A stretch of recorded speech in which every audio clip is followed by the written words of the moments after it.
All right. Hello, everyone. Welcome. And I'm your host, Dr. Muhammad Ittifaq. And today's episode, we will discuss one fundamental question about climate change.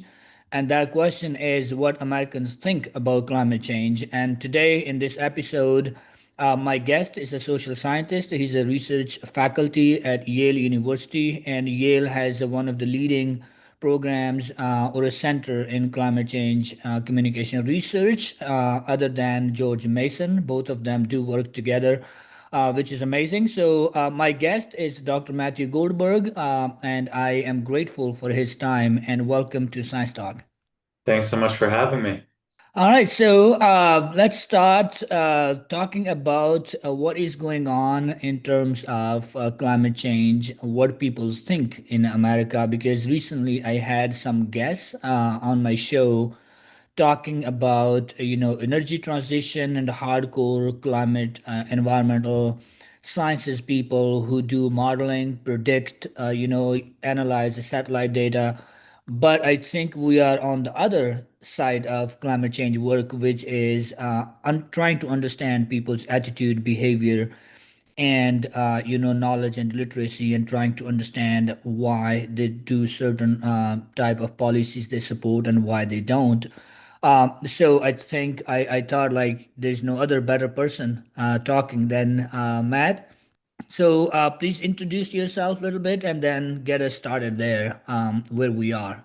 Yeah, absolutely. Hey, everybody. So, yeah, as Mohammed mentioned, I'm Matt Goldberg. I'm a faculty member at the Yale School of the Environment, and I work at the Yale program on climate change communication, where we look at the people part of climate change. So, what they believe, what they understand and misunderstand, how they judge the issue, what kinds of policies they support and oppose, and what kind of messaging changes their, hearts and minds to understand climate change, take action, and so on.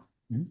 In general, we treat climate change as a multifaceted issue, especially in the American mind, where people think very differently. So there are lots of different audiences within the US.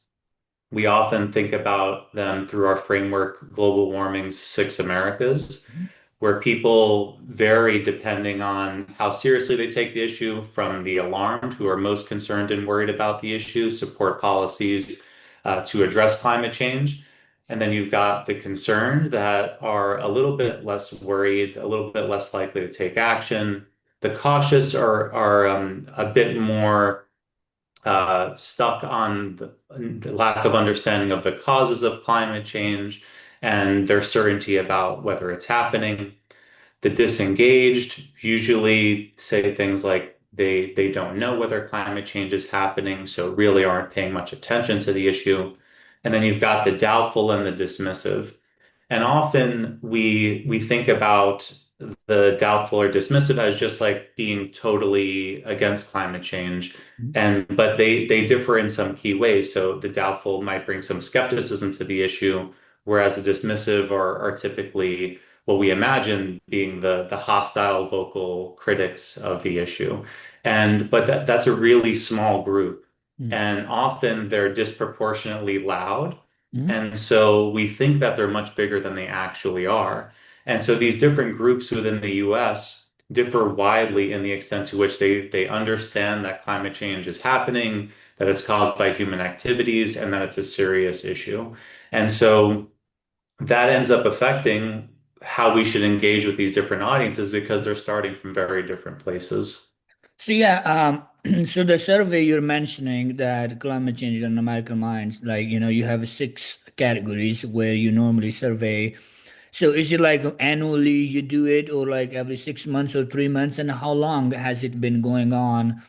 And then talk about a little bit like what do we know, from these people who are not worried to very skeptical or deny climate change. The Climate Change in the American Mind project has been going on for 17 years now. It's the longest data collection of its kind, so nationally representative sample of the US public. And that includes a deep dive from from all sorts of different angles. There are some core beliefs that we measure every single wave. So is it happening? Is it caused by human activities? Are you worried about it? And so on. But then each wave, we also tailor it to the current time. So which policy discussions are happening? What are the latest interests that we can address? And so we end up getting multiple valuable things from the project because it can be the basis for many other important tools. You might have heard of the Yale climate opinion maps, where you can look at the geographic distribution of public opinion, which is immensely useful and important. And so this project has been very foundational for understanding like where do we even put our efforts? Yeah. Because we need to understand the playing field in order to understand where we should place the most emphasis because there are so many more questions than we can actually address. Yeah. And so the Climate Change in the American Mind project has been super useful in guiding us through that. Mhm. So, like people tend to believe that maybe once you see something, you cannot unsee it, right? So, if we talk about the tragedies or seeing the impacts of climate change in terms of droughts, in terms of hurricanes, in terms of flooding, in terms of heat waves, and there are like, thousands of scientists all over the world trying to understand, not only scientists, but universities and also government, including NASA, they have satellite imagery showing that this is the trend, how we are doing, right? And where is it going to lead us? But we try to focus that, oh, yes, we know from the evidence that it is happening. It becoming more fast and unpredictable because of human activity. And mainly, we talk about fossil fuel burning, coal and gas. But now we are phasing out from that fossil fuel, and we, as a social scientist, try to understand. Even people know there's a lot of information, a lot of evidence, thousands of books have been written, but when it comes to people's attitude, there is something unique about humans who may not be convinced by facts or rational or by looking at something. Maybe they're more convinced by the emotions, or maybe, more. There are a lot of other variables. When you study, when you conduct these surveys with different populations, one of the main is red and blue, right? We know that people who are conservative, more toward Republicans, or right wing, deny climate change, and sometimes they do not deny climate change, but they're a little bit more skeptic, or they may think like, oh, climate is always changing, so what to worry about, right? And on the other side, we see that they do believe in climate change, it's happening, right? But in terms of actions, when we talk about actions, like, are they taking tangible actions to reduce or change their lifestyle? It's much harder than, to say, yes, I do believe, but like, am I going to get rid of red meat? Yes, I do believe, but like, am I not going to buy a new pair of shoes or clothes, right? Because these things do contribute more uh, in terms of GHG emissions. My question to you as a social scientist: what do you understood so far from these surveys? What is the driving force for people who believe in climate change, and what do they do after that once they start believing it? And people who do not believe it, what are the main arguments? What are the some of the things they're trying to deny that it's not happening? Yeah, I think the what I laid out earlier about different audiences starting from different places is an important point here as well. Mhm. So for some people, they need to learn like what the causes are. Yeah. Why is all this happening? Mhm. And for other people, they're fully convinced, I know that this is a huge issue. What can I do about it? Yeah. And these different audiences will differ in what kind of way is most useful to engage with them on. So we've been increasingly doing work in understanding the alarmed people that fully get that this is a serious issue. They want action, they want to do something themselves, Mhm. but they often don't know what to do. Yeah. And increasingly, we're learning that even those people that are the most engaged are in the best place that we can want them. they tend to overestimate low impact actions. So they emphasize things like recycling or reusing plastic bags and stuff like that. So, are there more people since you've been working with the center and trying to understand and track people's behaviors and attitudes? In your assessment or in those surveys, did you find that people are increasingly start believing there are more in numbers in terms of quantity, like before maybe only 25% of American people believe in climate change, but now maybe it's 75%. So has that population increased over the years? It depends on which measure we use to gauge that. So, in terms of the six Americas, Yeah. most certainly. The size of the alarmed has grown dramatically over the past decade. Mhm. But then when we look at individual beliefs, whether it's that climate change is happening or human caused, that Mhm. has gone up and down a lot over the past 10 or 20 years. And so it highly depends. But Mhm. in general, people in the US are substantially more worried about climate change than they used to be. And that's certainly an important predictor in whether they want to take action or support certain policies. So in some ways, we've made a lot of gains. In other cases, things have gone up and things have gone down depending on current events, how elites are signaling. Mhm. And so elite cues are one of the most important factors here because often people are not thinking about this very much day to day, and Mhm. they're looking to leaders and what they believe. And Yes. so elite cues play such a strong role because they can signify identity and information that we otherwise wouldn't be paying much attention to. So factors like that end up explaining a lot in the ebb and flow of public opinion. So, just talk a little bit more about that, because I'm always curious to learn that there are so many scientists, so many institutions, so many NGOs, but they're still not as effective as maybe a one elite person saying something and it goes everywhere. So, talk about that a little bit, like how what you learned and like kind of what we can learn from that, if an elite Q or somebody saying something people start immediately believing and then dismiss the whole scientific evidence. Yeah, so there's a few key factors in there. One is what I call the difference between a reach problem and a messaging problem. So Mhm. we focus a lot on messaging. There's a ton of important insights there. So which kinds of factors end up, which are more effective at getting people to understand the causes and impacts and harms of climate change, for example. But often there are many good ways to do that. And Yeah. the problem is more getting people the message at all rather than the particular way we say it and frame it.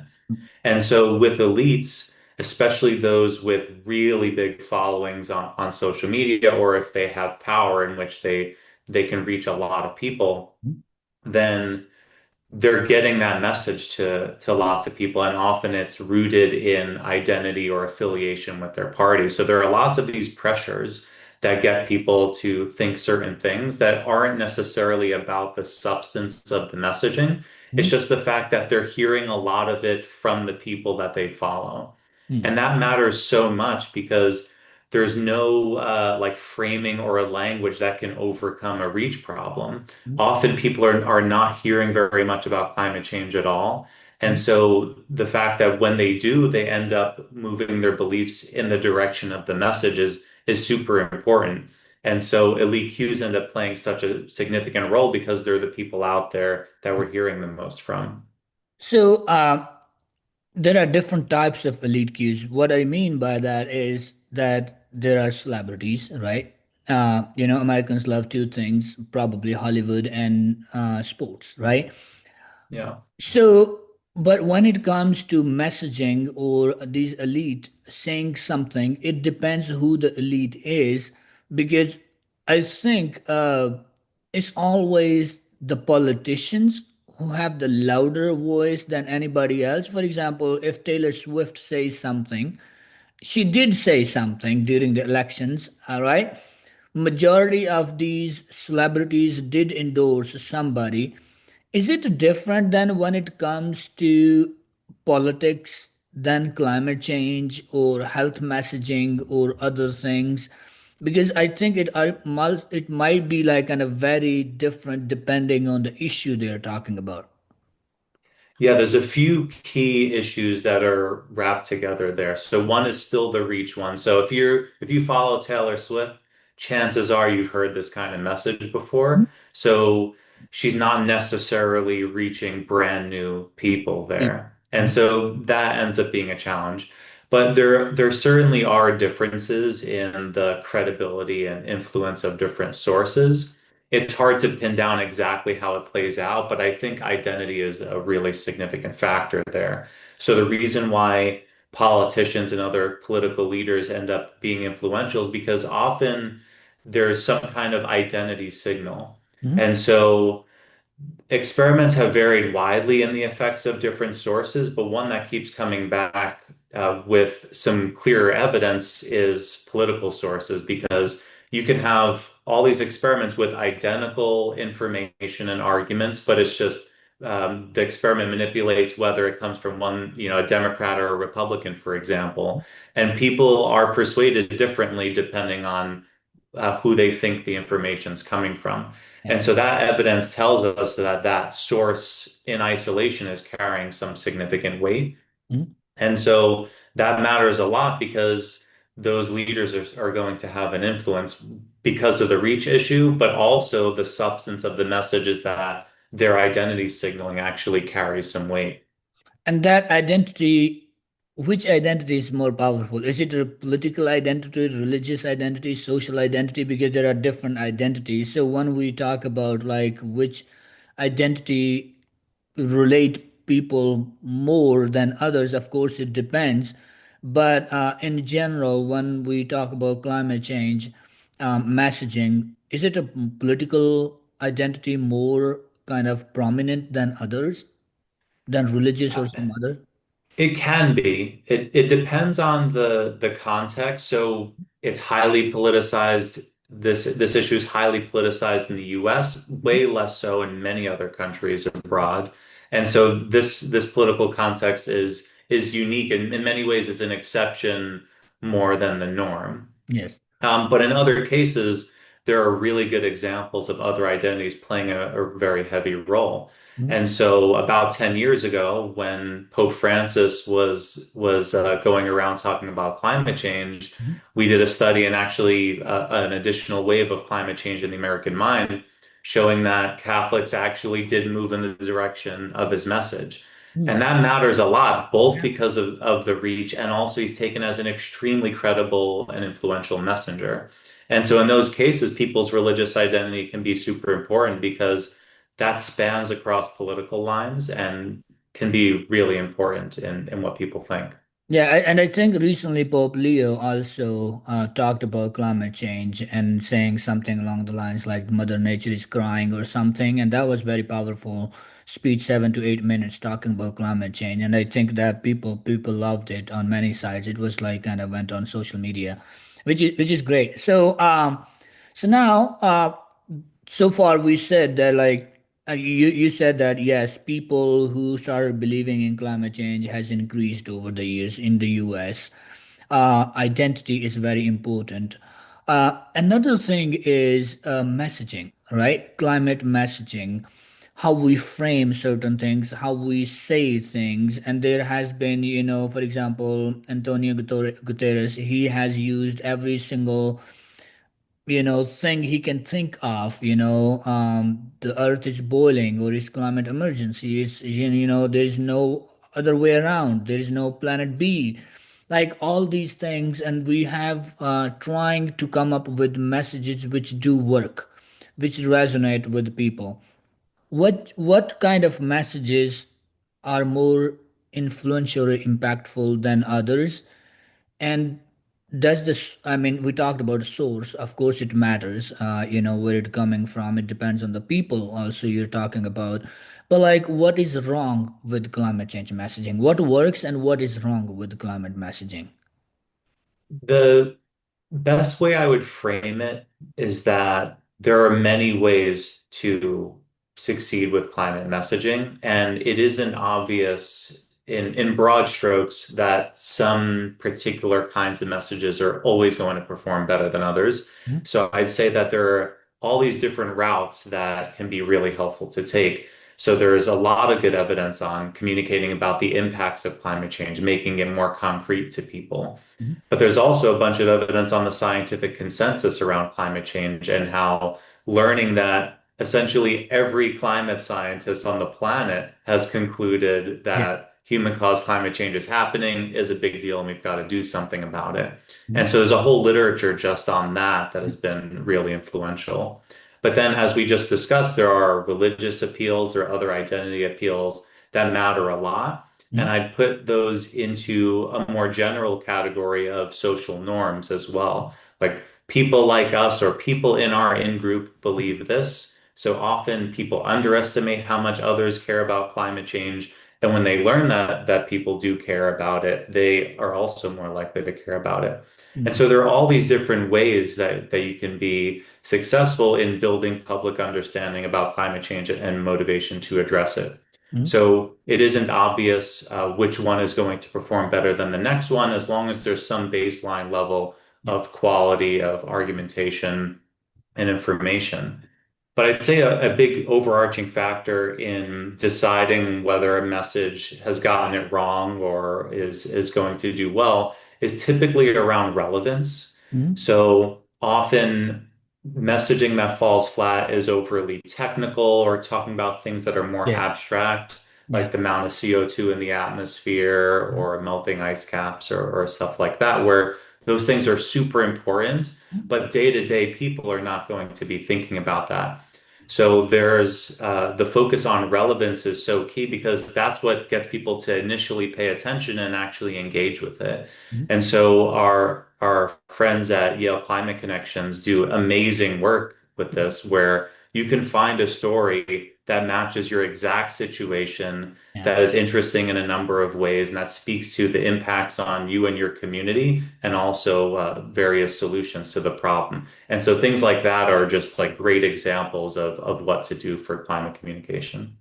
Excellent. So, do you think that because both communities meaning that hardcore climate scientists and social scientists who are trying to understand people's attitude and behavior, quite often they do work in silos. They work their own streams, and there are like very few opportunities or programs or things where their work is overlapping or that interdisciplinary work is making the way to the public, that where hardcore climate scientists working with social scientists saying that this is the data, this is the evidence, but we want to translate it for the ordinary people to understand that, right? And there are people who are trying to do some outreach efforts, climate change communicators, science communicators, and other people, or there are some other YouTubers who make this as a full-time job explaining people what does it mean and all these new reports.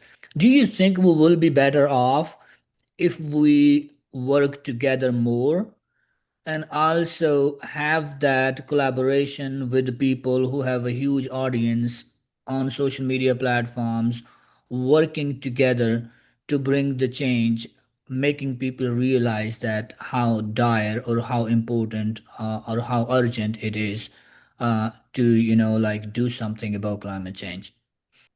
In general, yes, but I'd say there's a few different ways to combine it. So one is like you mentioned, climate scientists and social scientists, but then there's the really big question of among social scientists. Yes. So I'm a social psychologist by training. We work with a lot of political scientists and communication scholars and sociologists and geographers and so on. Yeah. And I think that's where a lot of the most important stuff is happening because you have these all these different perspectives, but what unites them is this emphasis on impact. Like Mm. the work you do has to matter outside the journals. Yeah, It absolutely. has to matter outside the academy. And increasingly, I think scientists at universities are leaning more into that, where Mhm. we've seen this field of climate change communication flourish over the past 10 or 20 years. And so that is hugely important.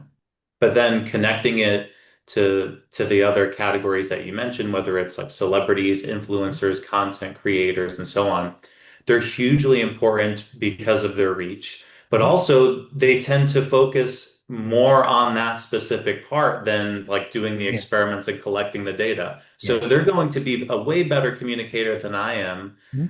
in so many dimensions because that's what they're really good at. Yeah. And so we certainly need to get more of them involved. And a lot of our team members have worked with people in those areas that they already have an audience and they're extremely compelling messengers. And Mhm. we need to lean into that more because that's where a lot of their talents are. And we certainly need to pick up on the value in that. So earlier you mentioned that there are skeptics or denialists who are like very few in numbers, less in numbers, but they're always the loudest one. Um, if we talk about, is it like try to unpack a little bit for me or for the audience that is it thousands of research papers and books and everything has been written and we are still unable to convince the vast majority or policymakers to do something like which is going to have impact, not to just pass the legislation and then sleep over it, but like which actually going to bring the change in our lifestyles, in our environment, and in overall in ecology. Is it more of like people's or institutions or scientists' failure, or is it more of a win for oil and gas companies or those few loud voices? Who is winning and who is losing? Apart from we all share the same planet, we all live on this planet. I'm not talking about like absolutely we love to think that yes we are winning the argument, but I'm not talking about the arguments. I'm not talking about winning in terms of like numbers or anything. I'm talking about in terms of who's lost is here. Are we failing as a scientist not to bring the change, or are they winning that they're trying to get what they want to get? Yeah, it's hard to say either or, Mhm. but certainly this job would be way easier if we didn't have an organized fossil fuel industry that is fixated on ensuring that they continue to exist Mhm. and to resist climate action. And so that's a just a an unmistakable factor. And there's also a lot of experiments on messaging that when you hear, one pro-climate message and one anti-climate message, what happens? People tend to, it ends up canceling out a lot of the time. Oh And wow. often there's even been meta-analytic evidence showing that messages against climate change end up having larger effect sizes. Mhm. It isn't obvious why that is, but one idea is that it's easier to convince someone to not care about something than it is to care about To care something. about, yeah. And so that's a really difficult constraint because this is already a complex issue as it is. And then when you've got different factors and entities at play here that either deliberately muddy the waters or are deliberately oppositional, that makes it extremely difficult. Certainly, there's a lot more that we can do as climate change communicators, just stepping up and playing that role more, both as scientists, but also the people focused on just generating the content. Mhm. Um, and so we have a ton of work to do. But a lot of it is like engaging deeply Yeah. and being able to overcome that opposition. And we're seeing a lot of progress. Of course, that depends on where you look in the world and which particular outcomes you focus on. But I definitely don't want to overlook the fact that we've come a really long way. So one of the other things is that the trust, right?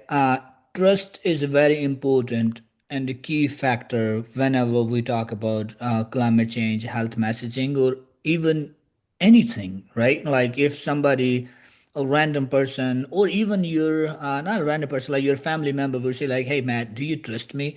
You're just like, "What is coming after?" Like, right? I do trust you, but like I want to know like what are you trying to say and what comes after that sentence. That's what you want to hear, right?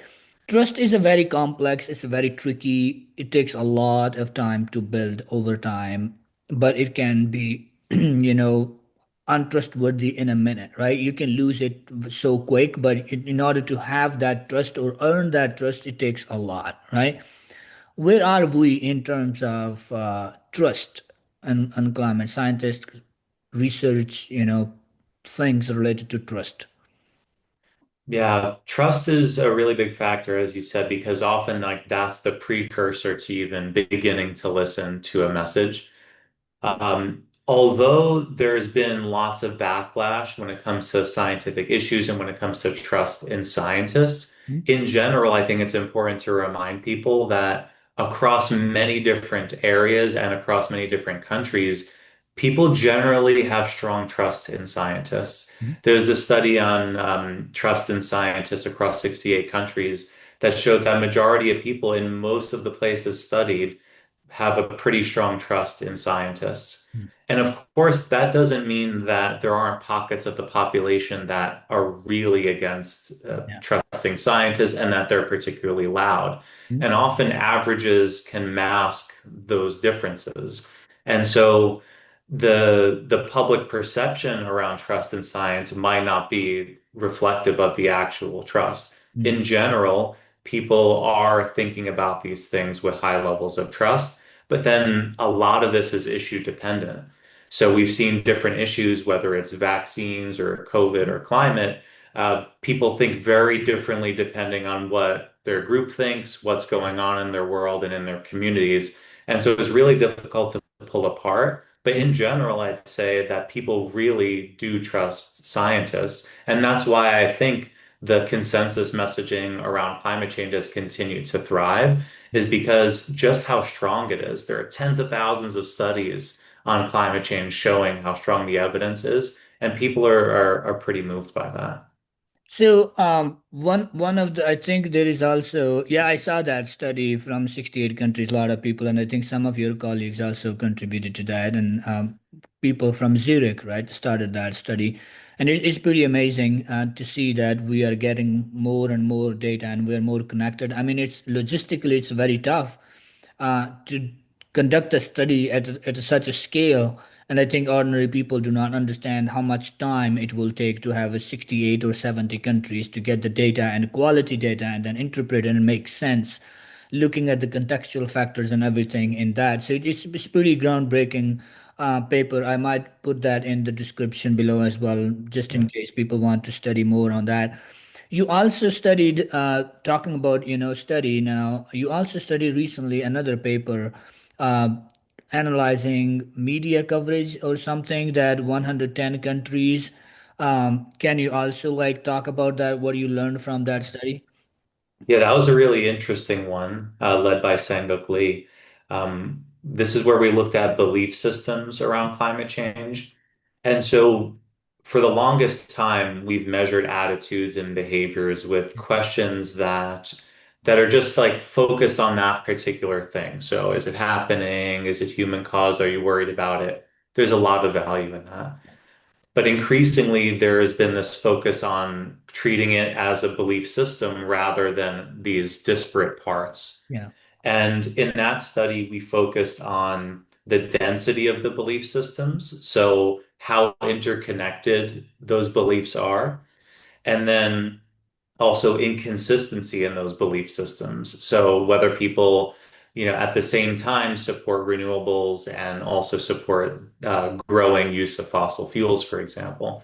And what's interesting is that we found that different areas had radically different levels of density of their belief systems, and then also the levels of inconsistency. And the places that tend to hear more about climate change, the more developed countries, have much more dense belief systems where if you know one thing about their climate beliefs, you can predict the rest of the system quite well. And so Nice. tightly interconnected. And then in other cases, they're way more disparate where it's more of a loosely connected system. And this tends to happen more in places where people aren't really hearing very much about climate change.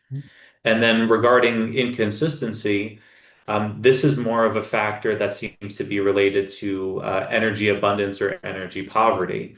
So in the US, typically it's seen as inconsistent to support, development and a transition to renewables, but also support additional drilling or the development Yeah. of fossil fuels.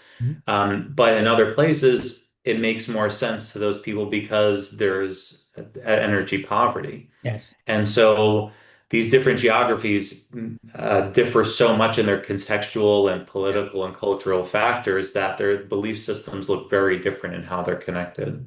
Yeah, and I think that that's where the justice debate comes into play as well, because you are living that lifestyle, and we're trying to get into that lifestyle, and now you're trying to persuade us that this is a dirty energy. We can't rely on fossil fuel once you have relied on fossil fuel for hundreds of years, and have energy abundance and everything, and now we are trying to do something. You're stopping us. That's where the divide and also global climate justice debate and climate reparations and other things come into play. Other thing I wanted to talk a little bit about climate policy. What you personally think, regardless of political who is in power in the U.S., specifically is a Democrat or a Republican, I think at this point it's pretty obvious that Democrats have a little bit better policies than Republicans when it comes to climate change. Uh, and today's period, I mean, like these days or this year or this administration is not the norm, even among the Republicans, right? This is a very extreme exception in many different ways. In general, what do you think about climate change policies in the US? Are we better off than many of the other countries in general, in totality, or are we like kind of, behind? Or is it just because of this administration, or is it because of other factors? I would say that we've both made a lot of progress, but also there's a ton more to do. And certainly there are a lot of challenges right now. But one thing that I want to separate is like there's quite a difference between what political elites believe and how what kind of policies they support and what the actual people support. Yes. And so we often see this in the difference between Democrats and Republicans in the US, Yeah. where there are a significant number of policies that have strong bipartisan support. Mhm. So funding research into renewables, we've got 80% the last time we measured of registered voters that support that. Mhm. Regulating carbon dioxide as a pollutant, 75% support that. Wow. Providing tax credits for electric appliances, 71% of registered voters support that. And so there are a bunch of these that have really strong bipartisan support, although when you look at the different administrations, it doesn't seem very much Mhm. like there is bipartisan support. And this is something that we've come back to again and again that um, the dismissive, as we've discussed, being a really small, typically under 10% of the US population, is drastically overrepresented in Congress. And I don't think that's an accident. Mhm. And that ends up having profound implications because it creates this norm that people don't care about climate change. And then we're back to having to correct that norm that people do care about this. And so, how that compares to issues outside the U.S., it drastically differs depending on who we're comparing to. There are lots of countries that have made way more progress than we have, but then others are going through the same in some ways similar challenges to the U.S. where things rock back and forth, where there's some progress and then there's some backsliding. Yeah. And so overall, we need to continue to push for climate action, but at the same time, there have been lots of breakthroughs and progress along the way. Yeah. And I think over the years, it's becoming apparently like kind of transparently clear that the governments are not doing what people want in many of countries, including the US right now. You see lot of actions and protest about science and other things and funding, but it's not helping. And part of the reason is that these oil and gas companies and lobbies and corporations are so strong. So when it comes to climate action or lobbying or policies, the US is a very unique political landscape in terms of when you see who is influencing who in what way, and the money always speaks louder than anything else in this system. But the good thing about that, the system within that is you can see by yourself who is donating which congressman or which senator, right? And we can clearly openly see that these oil and gas companies have, donated this much money and they have this much influence, and people still keep voting for those people. Not only those people who, not 100% do not believe in climate change, but to a certain extent they do, and they do see the impacts. Talking about Florida last year, the snowfall never happened, in 100 years, but it did happen. Snow in Texas, some parts, and how the electricity, the power outage for days. All of these things are happening, but we still keep voting for these people. How big the influence is, and is it like these politicians just want to get reelected and they take money and they don't care about people, even though they need people's vote, but they earn those people's vote by taking the money from these fossil fuel companies? I think it's a combination of legitimate, different issues at play. So certainly in certain parts of the population, climate change as an issue that they prioritize and who they vote for has grown substantially, Mhm. but mostly that's happening among Democrats. And so that's where it's difficult, even among Democrats, to understand like where is climate playing a role in who they vote for. And so there's legitimate back and forth depending on what else is going on. People are thinking about their livelihoods outside of factors that are touched by climate change. And that's just something that we have to grapple with. And a lot of the work we've done and a lot of the work this field has done has made some progress there. But then speaking about, moneyed interests and political influence, certainly a factor as well. And actually in 2020, we published a paper on this where we looked at campaign contributions from oil and gas companies to legislators and also how they voted on environmental issues. And we pitted these two hypotheses against one another. And this is across 14 election cycles where we looked at, is it influence where they get the money and then they vote differently, or is it investment, what we called it, Mm. where they vote against environmental issues and then they're more likely to get supported. Yeah. And it ended up strongly supporting this investment account where it's more that these companies are trying to get their allies elected Mm. rather than change the minds of people that are already in office. Mm. And that makes sense from a strategic standpoint because it's just much harder to, at least that's my hypothesis, to change the minds of people that are ordinarily not going to agree with you.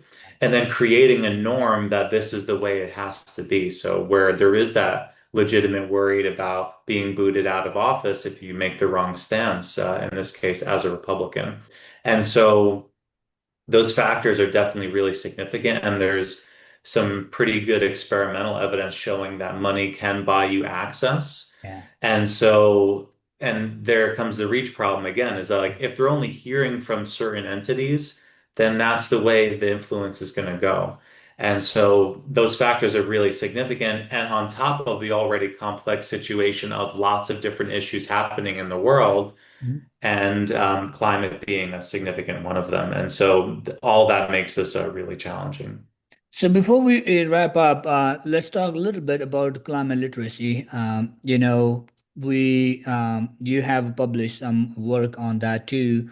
Um, and I always think about, one of the arguments people provide is that, oh, I actually don't know much about, vaccine, how vaccine was developed. I don't know how these scientists are collecting data. I don't know how these things.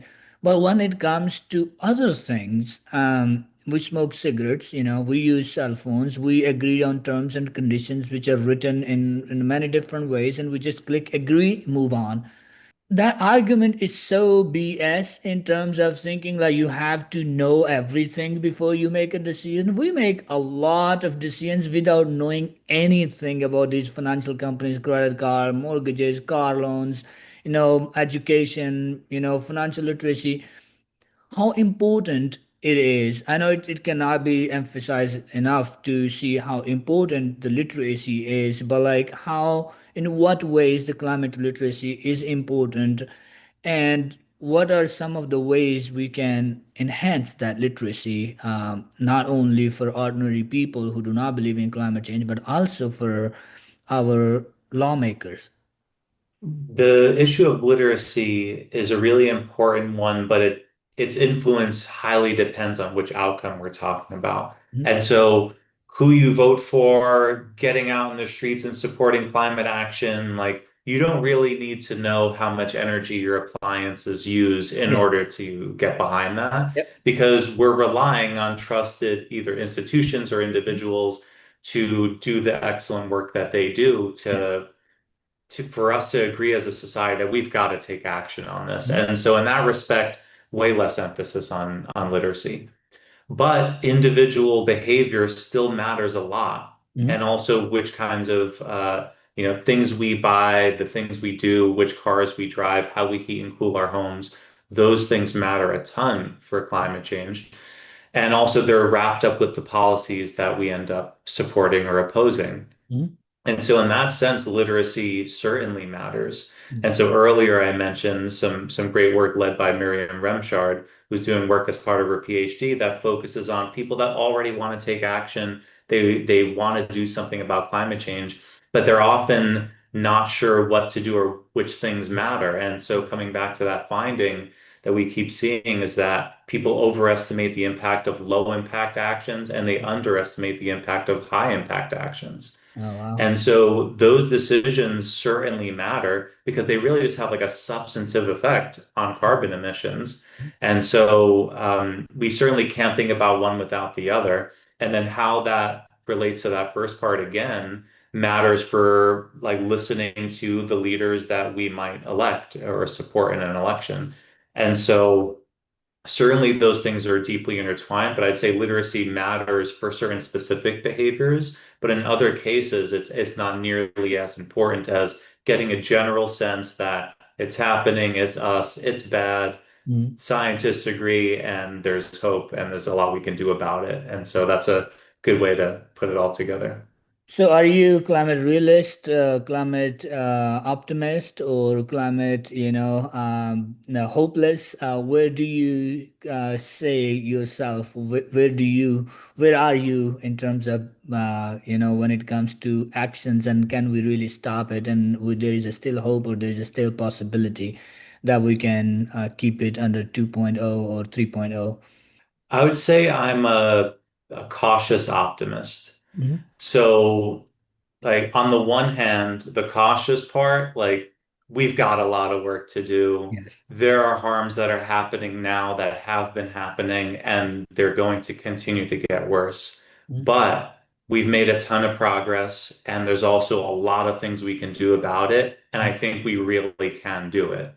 And so I'm not resting, right? Like, so the optimist part is not overtaking the cautious part Cautious part. because, like, there is a lot to be worried about, but also it's not a foregone conclusion. It's not too late to take action. So we have to emphasize both of those things. And that is actually a good messaging advice as Mhm. well, that, like, it's real bad, Yeah. but there's also a lot we can do to solve it. And we certainly can. We've got the technology. We just need the public and political will to do it. Yeah, so I think that that's a great way to end our segment today. So thank you so much again for your time.